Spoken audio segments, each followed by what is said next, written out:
Muy buenos días, querida iglesia. Les saludo en el amor del Señor a cada uno de ustedes en este día domingo 16 de mayo. Esperando que se encuentren súper bien en el culto de hoy y que pueda hacer un culto de adoración al Señor y una ofrenda de olor fragante. Yo les invito a que podamos orar al Señor para que el Señor nos sea iluminando por medio de su Espíritu y a través de su palabra eh, mediante este texto en el cual vamos a profundizar en el día de hoy. Les invito a orar al Señor. Te damos gracias, Dios, por tu palabra, y gracias te damos por tu amor y por tu misericordia y cómo tu Señor te has revelado con nosotros. Gracias, Señor, porque tú has mostrado tu gracia y tu compasión a través de esta serie de mensajes de Génesis, donde hemos visto, Señor, cómo tú llevas a cabo tu plan de redención maravilloso. En el nombre de Jesús. Amén y amén. Mantengan sus Biblias abiertas entonces en el texto de Génesis 4. Génesis 4. Y yo quisiera comenzar recordando un poquito el sermón anterior. En el sermón anterior pudimos ver los efectos del pecado y cómo este reino es parcialmente perdido para el ser humano, pero no para Dios. Y jamás fue un reino para Dios, jamás fue un reino perdido. Y recordamos que en el sermón anterior vemos un texto clave, fundamental, que es el protoevangelio. Génesis 3:15, que es la primera vez en donde salen palabras de redención. Esto es interesante y esto es importante, porque a pesar de la caída del ser humano en pecado, Dios sigue siendo Dios. La soberanía del Señor no se ve afectada. Si bien la humanidad ha rechazado a Dios, Dios no ha rechazado a la humanidad.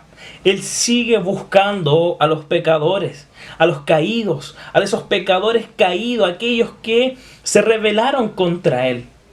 Es este mismo Dios, recordarán en el texto anterior, de que es Dios quien los busca y es Dios quien provoca su confesión de pecado. Entonces en Génesis 3:15 Él proclama su plan de redención y de restauración.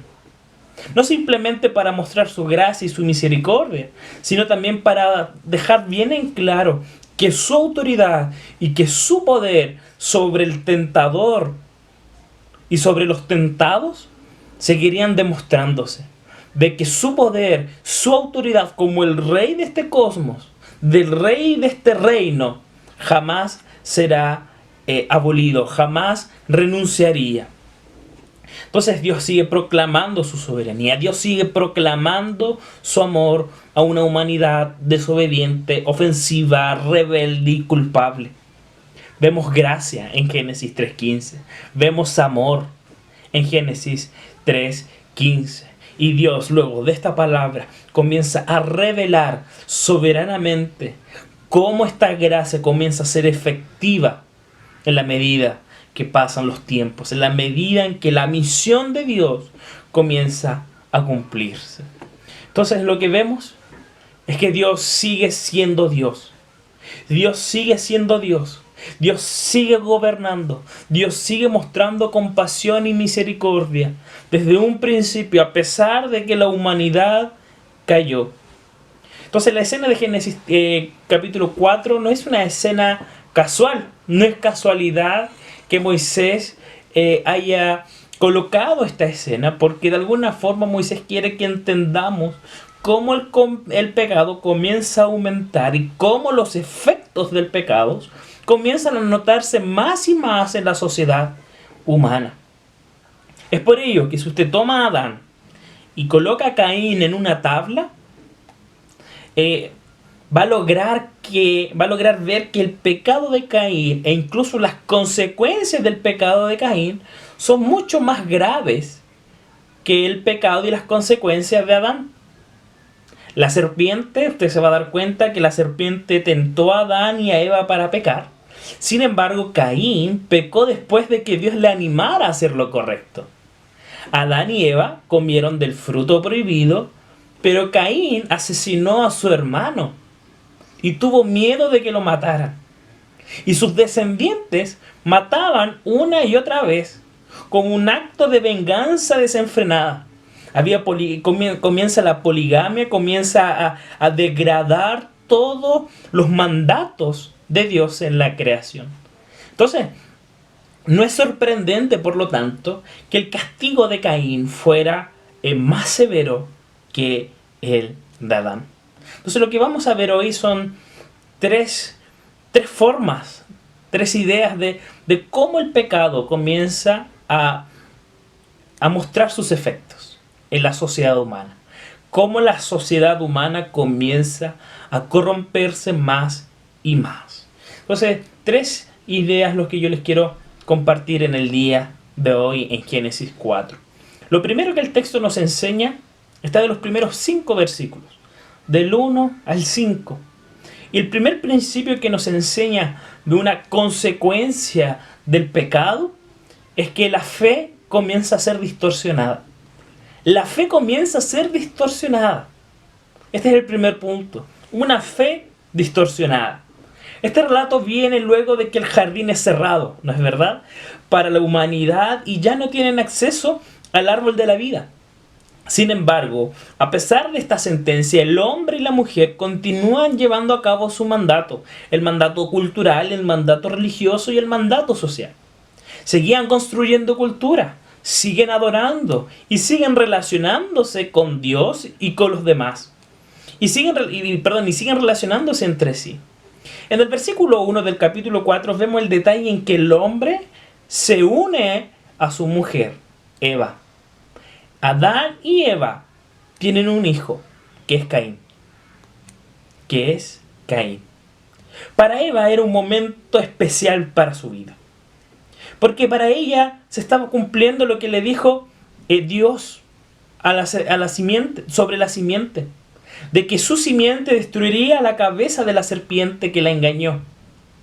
Entonces, sin duda que Eva era una creyente. Eva era una mujer de fe. Tenía fe en las promesas de Dios. Pero luego de su pecado, esta fe comienza a ser distorsionada. ¿De qué forma podemos ver una fe distorsionada? Cuando la fe está centrada en tu capacidad.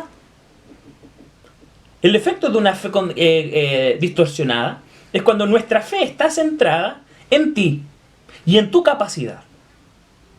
Y esto es muy común entre nosotros, porque creemos que Dios actuará de tal forma si yo me esfuerzo lo necesario para agradar a Dios para que me bendiga.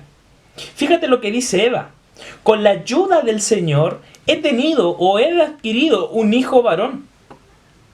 Y aquí hay dos detalles importantísimos aquí. La primera es he adquirido, centrándose en sí misma. Y que el Señor simplemente la ayudó. Es más, le coloca a Caín, que significa adquirir. He adquirido. No tan solo ella reconoce que ella ha adquirido a su hijo, sino que le coloca el nombre para resaltar esa centralidad en ella. Entonces vemos una fe que se centra en lo que ella hizo. Adquirir un hijo. Y la otra forma de ver una fe distorsionada es creer que la fe tiene que ver con lo que Dios o ella, en este caso, hará en un futuro simplemente. Fíjense lo que decía el texto. Ella tenía fe. Y la fe tiene que ver con lo que Dios hará. Sin duda alguna. Pero es más que eso. La fe es vivir a la luz de lo que Dios ha dicho, descansar en lo que ha hecho y confiar en el futuro en sus manos. Confiar el futuro en sus manos. Esta es la fe que debemos tener nosotros. Pero no es la fe que tenía Eva. ¿Por qué no? Porque el texto dice un hijo varón o simplemente varón. Y el término en hebreo es un hombre ya maduro. No es un hombre bebé. Fíjense el detalle de Eva. He adquirido y coloca su fe en el futuro. Coloca su fe en el futuro. Pero no coloca su fe en lo que Dios estaba haciéndole al dándole hijos. Dios estaba trazando el plan para que tiempo después en Jesucristo pueda cumplirse cómo la simiente aplastaría su cabeza. Entonces la fe distorsionada en Eva era que solamente colocaba su fe en el futuro. Pero la fe no es eso. Nuevamente les digo lo siguiente. La fe es vivir a la luz de lo que Dios ha dicho y descansar en lo que ha hecho y confiar el futuro en sus manos. Entonces toda la fe de Eva estaba en sus fuerzas, en lo que ella había hecho al adquirir a su hijo. Y después el texto nos dice que tiene otro hijo, Abel. Y Eva no dice nada. Es simplemente Abel, que significa viento. Entonces luego el texto avanza y dice que ambos presentaron ofrenda al Señor. Realizan un acto de adoración natural del ser humano. Siguen relacionándose con Dios como en el Edén. Y vemos que cada uno, según sus dones, realizan sus respectivas ofrendas. Por un lado, Caín presenta frutos de la tierra, mientras que Abel lo mejor de su rebaño, los primogénitos, con su grasa, dice el texto. Y el Señor miró con agrado la ofrenda de Abel. Hay varias cositas que considerar. Primero, que el texto es claro, que dice que Abel le da lo mejor de su rebaño. Pero no porque Caín haya presentado frutas o verduras podridas. No hay indicio en el texto para suponer eso. Tampoco hay indicio en el texto en que la labor del pastor sea superior a la labor del agricultor. Eso entraría en contradicción a los versículos anteriores, porque Adán era un agricultor. Sino porque el mismo texto, al omitir lo mejor o algo similar en Caín, muestra una fe distorsionada en Caín, al reflejarse en una religiosidad distorsionada. ¿Cómo sabemos si nuestra fe es distorsionada? Por cómo nos presentamos delante del Señor. ¿Quieres saber si tu fe es una fe verdadera o distorsionada?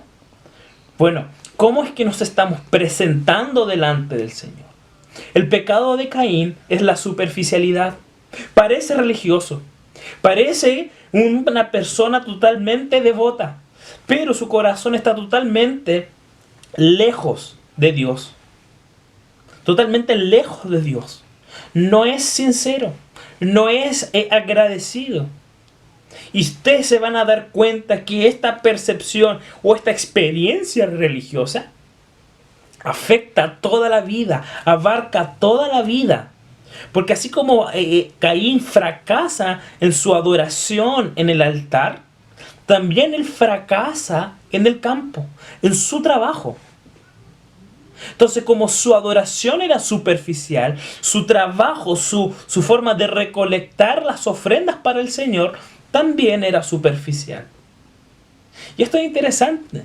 Y esto nos enseña los primeros 5 versículos. Aquí vemos 2 formas en que la fe es distorsionada por causa del pecado. Tú puedes creer y adorar, pero si tu fe descansa en tus méritos, en que gracias a ti, que Dios en Cristo te salvó, es una fe completamente distorsionada. O si tu fe te hace venir hoy y adorar con motivos egoístas y comprobar si Dios actúa o no, es porque nuestra fe está totalmente distorsionada. Porque la verdadera fe descansa en el hecho de Cristo, en toda la gloria de su persona, en la perfección de su obra consumada, en la eficacia de su exaltada actuación como Rey y Salvador, que se nos presenta en el Evangelio de manera plena, libre y graciosa. Porque la fe no consiste en creer que hemos sido salvos, sino que la fe consiste en creer que en Cristo podemos ser salvos. De Cristo es la solución perfecta para todo lo que tú eres en tu pecado, para todo lo que yo soy en mi pecado y miseria, y para todo aquello que lo que yo debería aspirar ser por la gracia de Dios. Sin esta fe, como Eva y Caín, con una fe distorsionada que trae consecuencias para la adoración y para toda la vida. Entonces esto es lo que primero nos enseña el texto. Los efectos del pecado producen en nosotros muchas veces una fe distorsionada, una fe centrada en ti mismo, una fe centrada por motivos egoístas. Lo segundo que nos enseña el texto está del versículo 6 al versículo 17. Es un pedazo un poquito más largo. Y los efectos del pecado nos muestran que los mandatos son distorsionados. El Génesis existe una lucha entre simientes de la mujer y de Satanás. Eso es claro y no lo podemos ignorar. No podemos ignorar que el hecho de que Satanás busca de alguna forma ir en contra del reino de Dios. Debemos entender que Satanás no está negociando este asunto y no se va a rendir. Pero Dios no puede ser removido de su intención inicial de mantener su reino y de traerlo a una consumación completa y perfecta. Si bien Adán y Eva siguen sometiéndose a Dios y cumplen los mandatos de multiplicarse, de trabajar, de adorar al Señor, Satanás no se queda tranquilo. Y es Caín, una simiente nacida de mujer, es la que es la simiente, es donde comienza a conformarse la simiente de la serpiente. No son mini serpientes de manera literal, sino que son aquellos que obedecen a Satanás, son aquellos que se han entregado al gobierno de Satanás. Si bien podríamos ver que Caín en un principio pareciera ignorar esta invitación de Satanás, porque él adora a Dios de igual forma, al igual que su hermano Abel. Sin embargo, desde el versículo 6 podemos ver alguna evidencia de esta simiente de la serpiente.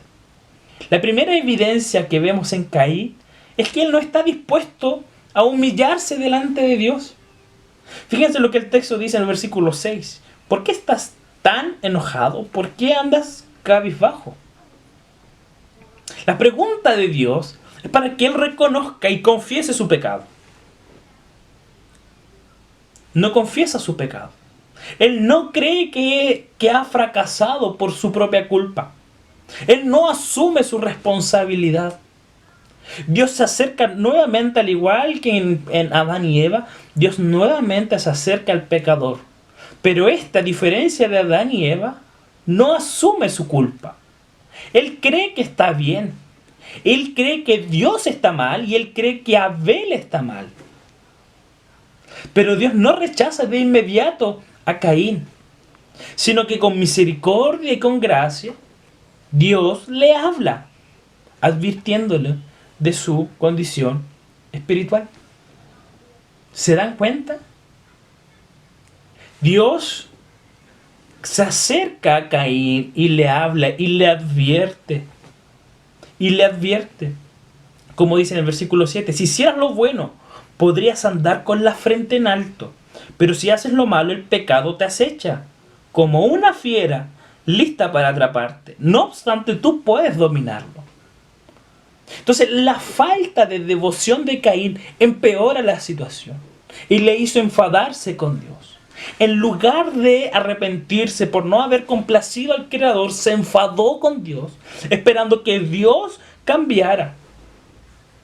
Y esperando que Dios cambiara para que Dios acepte su sacrificio, su ofrenda. La pregunta de Dios es clave. Si hicieras lo bueno, podrías andar con la frente en alto, pero si haces lo malo, tu pecado te acecha. Pero supone que Caín sabía distinguir entre el bien y el mal. Él sabía que hacer lo bueno lo hace andar con la frente en alto. Como que también sabía que haciendo lo malo, el pecado lo iba a acechar y lo iba a atrapar. Caín sabía lo bueno y lo malo. Sabía que estaba mal. Sabía que su fe estaba distorsionada. Pero Caín prefirió confiar en sí mismo y no en Dios. El Creador le advierte sobre el pecado y lo personifica como un león que está ahí, atento, atento para devorar su presa. Y de que este debe ser dominado.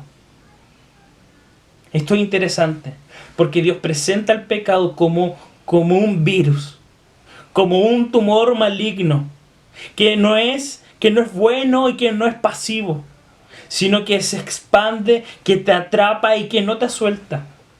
Caín, seguro de sí mismo, incapaz de aprender del error de sus padres en el caso de la serpiente, cree que él puede dominarlo.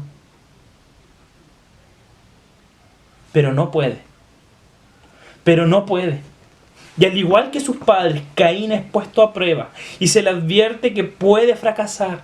Y fracasa al tratar de resistir este poder espiritual.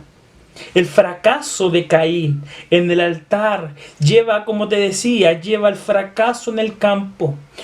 Y esto cómo afecta también su teología y su ética.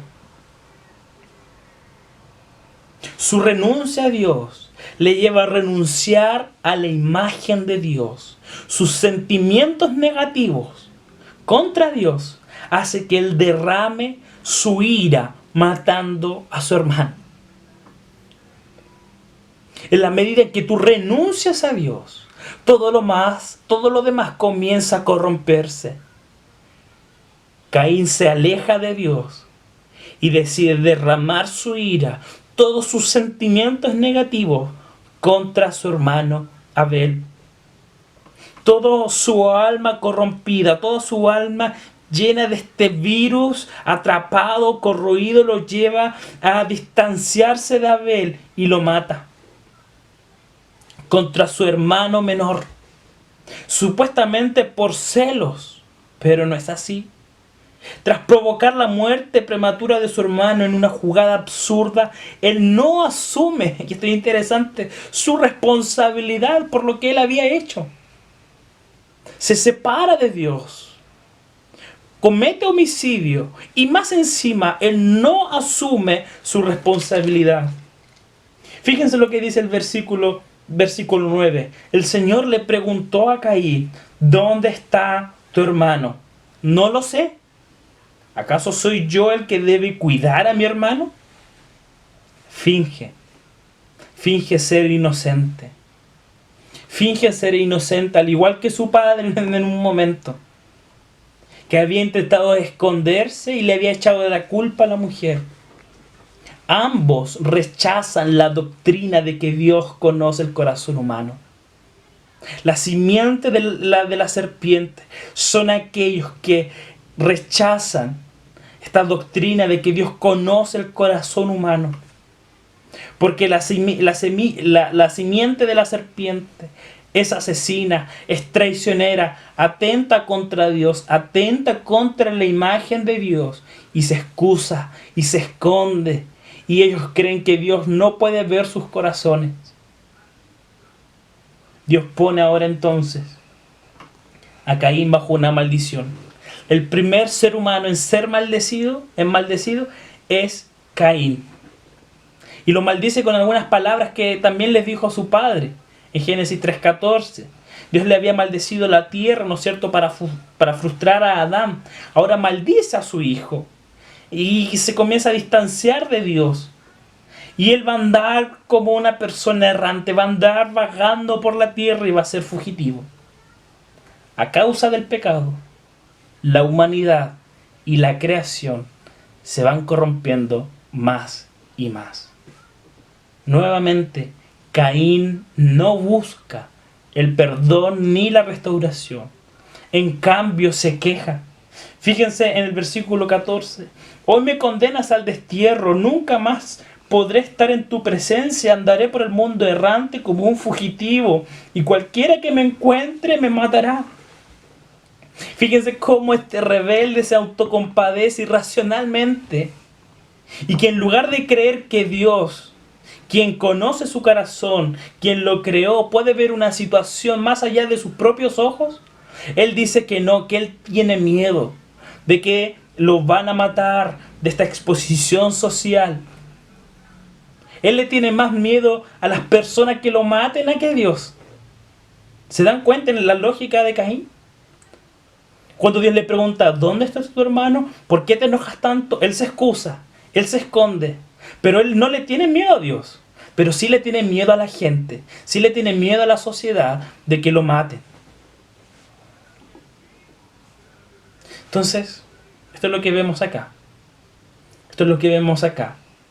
Que esta relación con Dios comienza a ser distorsionada. Los mandatos comienzan a ser distorsionados. Una vida rebelde y autónoma comienzan a reflejarse por causa del pecado. Dios había condenado a Caín a ser un errante en la tierra, es decir, a ser alguien sin un hogar fijo, probablemente sin descendencia. Sin embargo, él llega a una ciudad y concebe y engendra un hijo. Y construye una ciudad con el nombre de su hijo. Y Caín se establece. Fíjense cómo Caín, sabiendo las palabras de Dios, aún así decide construir su propia ciudad. Decide crear su propio imperio. Decide ser un fundador de ciudad. Caín es rebelde. Las consecuencias del pecado es que también hace que tú y yo seamos rebeldes.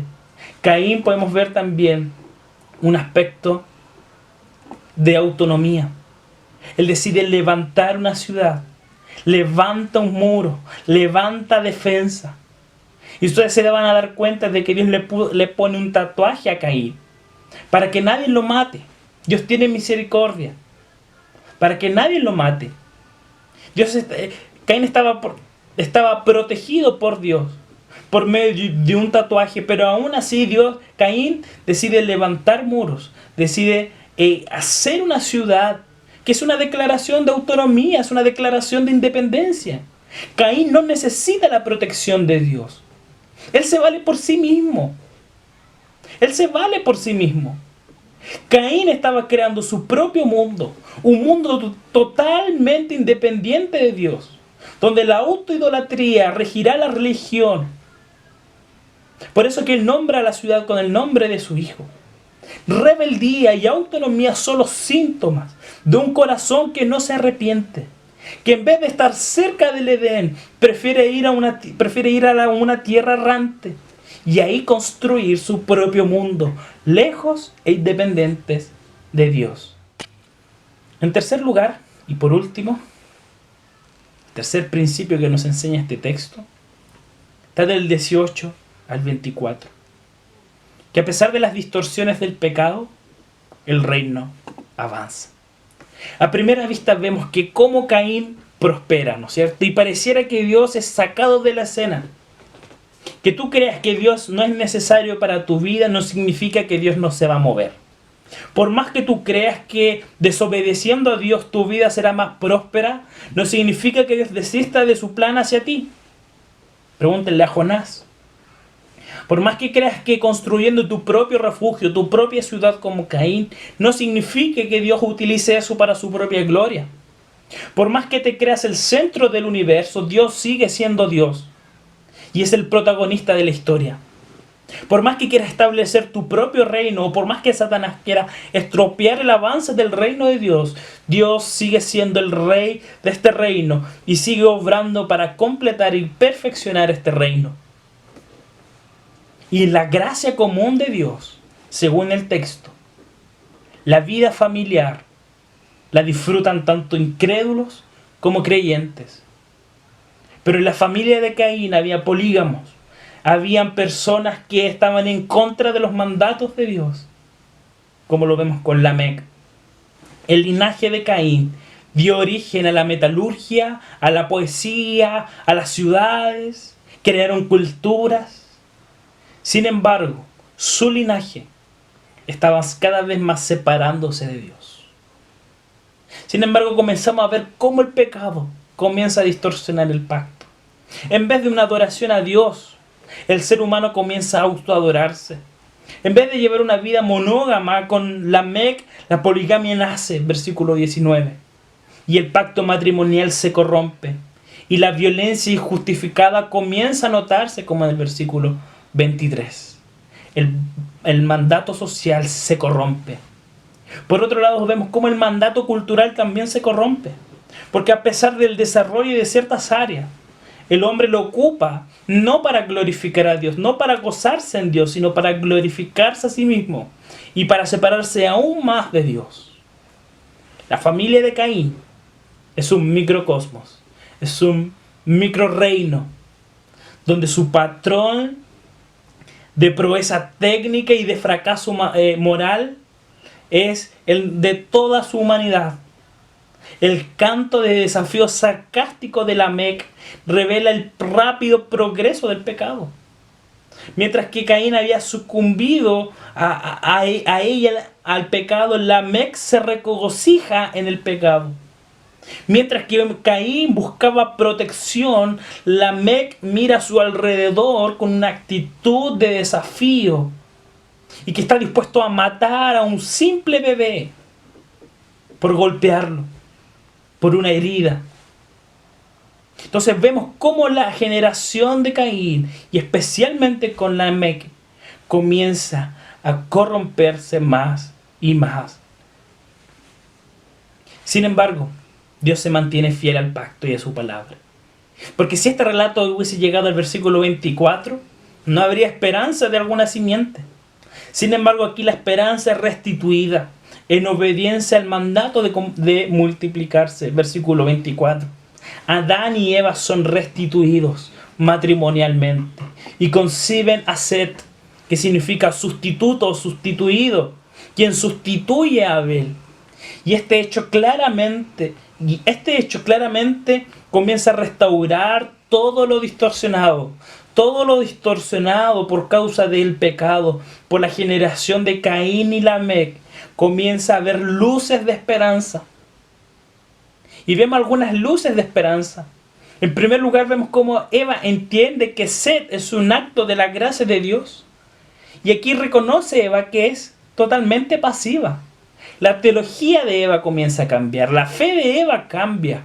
Ella dice, Dios me ha concedido. Ya no es he adquirido. ¿Y Set a quién reemplaza? A Abel, al menospreciado.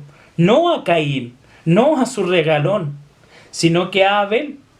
Y más encima ella dice en el versículo 24, reconoce que Caín es quien mató a Abel. Reconoce que ella estaba equivocada. Reconoce que ella reconoce el pecado de Caín. Reconoce su error en colocar la esperanza en Caín. Entonces, Set es el sustituto. Es el sustituto. Pero Set no es solamente el sustituto de un hijo.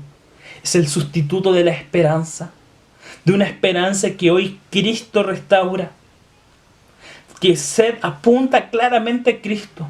Porque en medio de toda una sociedad, de una cultura, de los mandatos distorsionados, hay esperanza. Adán y Eva tuvieron la esperanza en Set. Ahora nosotros tenemos la esperanza en Jesucristo. Adán y Eva podríamos decir que fueron restaurados por Jesús. Porque su esperanza al pacto fue restaurada. Y una vez que la familia del pacto es restaurada, en la esperanza, Set tiene un hijo, con el cual manifiesta también su esperanza en Dios. Y la prueba de esto es que Set nombra a su hijo como Enos, que significa flaqueza, que significa hombre débil, que significa vulnerable, significa dependiente. Si Caín nombró a su primer hijo por Enoc, ¿cierto?, quien construye nuevos inicios, exaltando así la autonomía, Set nombra a su hijo como por Enos, mostrando su debilidad, mostrando así su necesidad de Dios, mostrando así su dependencia de Dios. En vez de refugiarse en una ciudad como la generación de la serpiente, los hijos de Dios se refugian en su Dios y en la esperanza que produce la firme promesa. Cuando nace Enos y Set manifiesta su necesidad de Dios. Fíjense cómo termina el versículo 26. Dice que entonces los hombres comenzaron a invocar el nombre del Señor. Nuevamente, en Génesis 4:26, volvemos a Génesis 1:28. Comienzan a adorar al Señor. Comienzan a reconocer al Dios verdadero como el único Dios. El mandato espiritual comienza a ser restaurado, porque saben que la única forma para tener prosperidad en lo cultural y en lo social hay que estar bien en lo espiritual. Porque el mandato espiritual es el que comanda los dos mandatos, los mandatos sociales y culturales. Y finalmente en el versículo, entonces ustedes se van a dar cuenta que esta historia termina con esperanza. Porque si Caín se aleja de la presencia de Dios y se marcha lejos, el versículo 26 vemos cómo los hijos del pacto comienzan a invocar al nombre del Señor. La generación de Caín es una generación sin esperanza, porque es una generación que abandonó el pacto. Por ende, adorar a Dios es extraño. Mientras que los hijos del pacto tienen esperanza en la promesa, y por eso adoran, por eso invocan y buscan al Señor. Y deciden refugiarse en el Señor del pacto. Y ahora nosotros gozamos de las bendiciones conseguidas por Cristo en la cruz. Porque es Jesús quien cumplió el pacto. Y es Jesús que consumirá este reino. Así que este texto termina con esperanza. Termina con ese deseo de que el pacto de Dios, de que el reino de Dios siga avanzando a pesar de las consecuencias del pecado, a pesar de las distorsiones del pecado. Para concluir, esto es terrible. Sin lugar a duda, la experiencia y la vida de Caín, vivir lejos del dador de la vida, del creador, lejos de Dios. Pero a pesar de la gran maldad del hombre, a pesar de que el mundo se quiebra y está gimiendo con dolores de parto, Dios sigue siendo Dios. Dios sigue siendo todopoderoso. Dios sigue siendo santo, eterno y perfecto. Ninguna maldad mancha los atributos de Dios, sino que al contrario, mientras más Caín y Lamec fundaban ciudades, creaban culturas, y ellos pensaban que se estaban alejando de Dios, Dios aún más es glorificado, aún más se enaltece. La esperanza está en que Jesús restaura.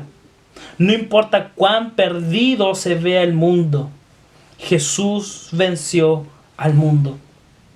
Jesús dijo: en el mundo tendrás aflicción, pero confíen que yo he vencido el mundo. Y esta esperanza es la que restaura nuestros corazones.